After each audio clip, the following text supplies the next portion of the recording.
1 year ago today, Vladimir Putin sent thousands and thousands of Russian troops across the border into Ukraine in a broad-spectrum, full-scale aggression, launching the largest land war in Europe since the Second World War.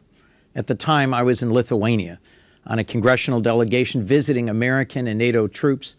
We just before that visited U.S. and NATO troops training in Poland and attended a European-wide security conference in Munich, where dozens of European and American leaders met with President Zelensky of Ukraine, contemplating the possibility that Russia would, in fact, broadly further invade Ukraine.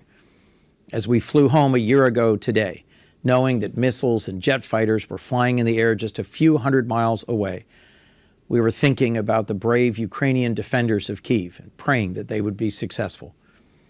Demonstrating incredible courage, ingenuity, and agility, Ukrainian troops and civilians held out and fought back against the Russian invaders and defended Kyiv.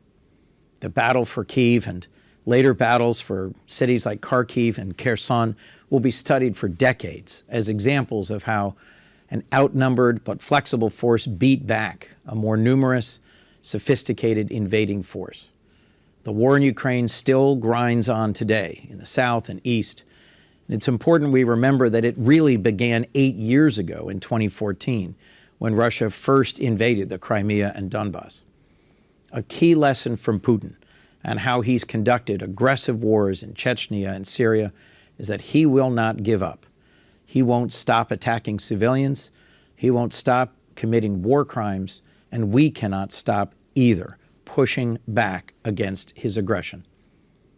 I think the strongest chapter of President Biden's leadership has been uniting NATO and partner nations around the world to show clearly that we will impose sanctions, that we will welcome refugees, and that we will provide critical and needed funding for economic and military aid to Ukraine.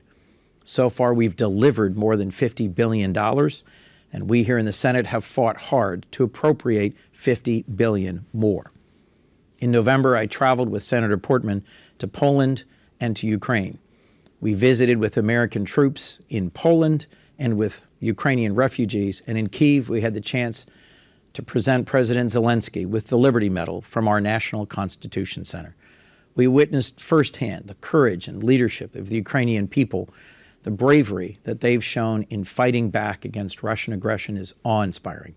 And we got to see directly how our assistance is making a difference in the fight on the front lines and in providing needed aid and support to millions of Ukrainian refugees. More than 40 countries around the world are helping Ukraine, whether by imposing sanctions on Russia, providing critically needed military aid, or welcoming refugees. We have to continue to stand by Ukraine. Their fight is our fight. They are on the front lines of freedom for the world for this century. And I am determined that we will continue this fight to Ukrainian victory.